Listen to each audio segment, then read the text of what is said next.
జాతిని మత విద్వేషాలతో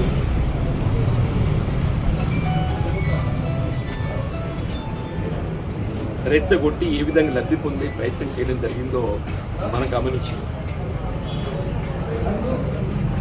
ఇలా ముస్లిం సమాజాన్ని ఒక పూచిగా చూపెట్టి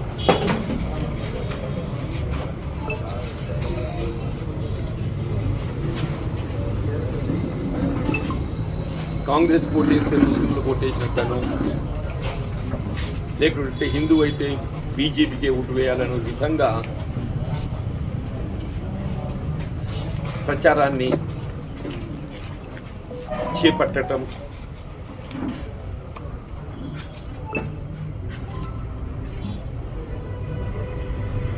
బీజేపీకి ఓటేస్తేనే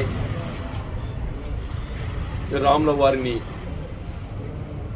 దర్శించుకున్నట్టు, శ్రీరామచంద్ర ప్రభువుని ఏదైతుందో దర్శించుకున్నట్టు. అంటే ఏ విధంగా ప్రచార సరళి కొనసాగిందో మనందరం గమనించడం. సరే, ఏదేమైనా ఇవల్ల దో లేట్ బెటర్ దాన్ నెవర్ అన్నట్టు జాప్యమైనప్పటికీ జాతీయ స్థాయిలో బీజేపీ నిజరూపం సమాజానికి తెలియరావటం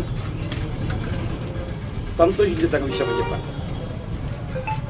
వీళ్ళ ఎన్నికల ఫలితాలు వెలువడేంత వరకు వీళ్ళ ఎగ్జిట్ పోల్ సర్వే కానీ, ఈ అబ్కీ బార్ 400 కానీ,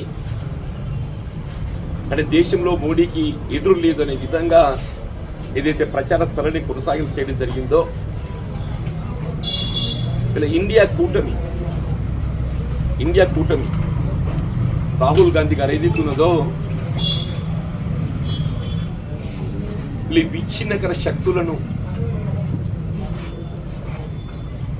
అదుపు చేయబడటానికి ఏదైతుందో సమైక్యవాదులను, లౌకికవాదులందరినీ కూడా ఐక్యం చేయబడే విధంగా ఇండియా కూటమి ఏర్పాటు చేయటం, ఇవాళ మనకు లభించిన కొద్ది సమయంలో ఇట్స్ 2 మాసాల సమయంలో ఏదైతున్నదో ఓన్లీ విత్ ఇన్ 2 months అంటే ఎన్నికల షెడ్యూల్ వెలువడ్డ నాటికి ఫలితాలు పోలింగ్ నాటికి ఏదైతుందో మధ్యలో ఓన్లీ 2 months గ్యాప్. 2 మాసాల లోపల ఏదైతుందో వీళ్ళ అబ్కీ బార్ 400ను 300 లోపలి పట్టుకురావాలి. ఈ అబ్కీ బార్ 400 ఉన్నదో గతం కంటే సంఖ్య తగ్గింపు చేయడమే కాకుండా 300 లోపలి పట్టుకురావాలి. వీళ్ళ ఇండియా కూటమి ఏది ఇస్తుందో 233 233 ఇండియా కూటమి, అంటే గ్యాప్ ఈజ్ ఓన్లీ 60. ఒక 30 గట్టి ఇట్టు వచ్చేస్తే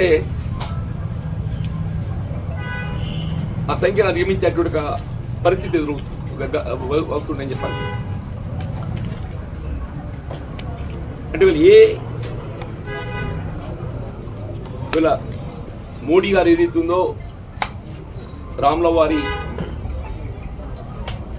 ఆలయం నిర్మాణం, అయోధ్య, అక్షింతలు ఇలా ప్రధాన అంశాలుగా ప్రచారం చేయడం జరిగిందో, అటువంటి అయోధ్య నగరం ఫజియాబాద్ ఏదైతుందో ఇవాళ ఉత్తరప్రదేశ్లో ఇండియా కూటమి అత్యధిక స్థానాలు గెలుచుకున్నది. గమనించాల్సి, యూపీలో ఏదైతుందో ఇండియా కూటమి అత్యధిక స్థానాలు గెలుచుకున్నది. అంతేకాకుండా ఫజియాబాద్ వేర్ అయోధ్య రామ మందిరం నిర్మాణం చేయడం జరిగిందో వీళ్ళు కేవలం మోడీ గారి ఆర్భాటాలను చూసి సాధారణంగా మందిరం దేవుడు అంటే అందరికి విశ్వాసం ఉంటుంది. దేవుడు అంటే విశ్వాసం లేని హిందూ సమాజం ఉండదు. అందులో శ్రీరామచంద్ర ప్రభు అంటే కేవలం హిందూ సమాజానికి కాకుండా యావత్ సమాజానికి ఆయన ఆదర్శం.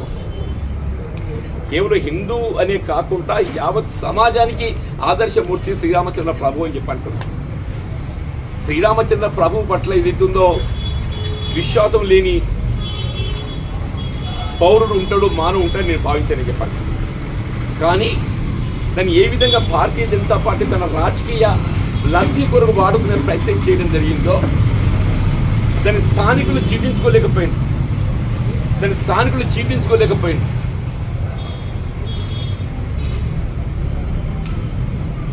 అక్కడ ఏదైతుందో తీర్పు కేవలం బీజేపీ ప్రచార ఆర్భాటాలు, మోడీ గారి పట్ల ఆయన అవలంబిస్తున్న విధానాలకు ఏదైతుందో, అంటే గతంలో మనం యేసు ప్రభు ఏదైతుందో ఈ దేశానికి మరి ఈ లోకానికి అవతరించినటువంటి ఒక ప్రభువుగా మనం ఆరాధించడం జరుగుతుందో, ఇలా మోడీ గారు కూడా అదే విధంగా నేను ఒక దైవదూతను, మోడీ గారు స్వయంగా పేరు నేను ఒక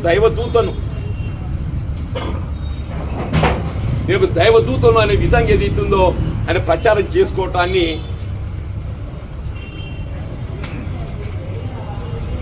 ఉత్తర భారతదేశం హర్షించలేకపోయిందని చెప్పి అంటున్నాను.